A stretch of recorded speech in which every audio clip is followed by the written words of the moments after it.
That was probably the most informative transcribed interview / deposition we've had thus far. I'll give Mr. Sams credit. He answered our questions. And I think one of the most shocking things to me is, and you'll have to remember, because many of you quoted every word he said religiously, throughout his entire tenure as the White House spokesperson. He communicated with Joe Biden 2 times. He saw Joe Biden, talked to Joe Biden 2 times, the entire stint as White House spokesperson.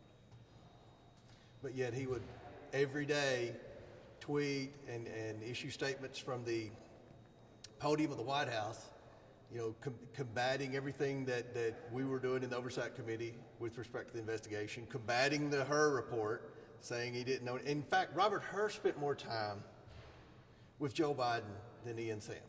Think about that. Robert Hur spent significantly more time with Joe Biden than Ian Sams did.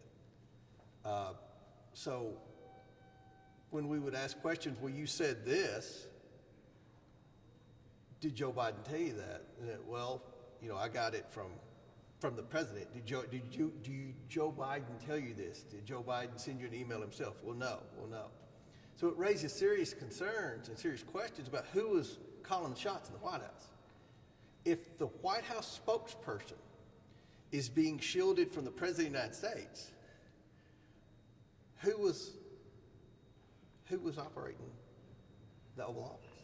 I mean, this is what this whole investigation is about. That auto pen was used excessively, and yet no one can say for certain that Joe Biden was given the was given the orders to use the auto pen. And if you're using the auto pen to sign one document and Joe Biden's in the White House, 75% of the time when the document's used, why not have Joe Biden sign the document right there? Why have to go through all the bureaucracy of using the auto pen?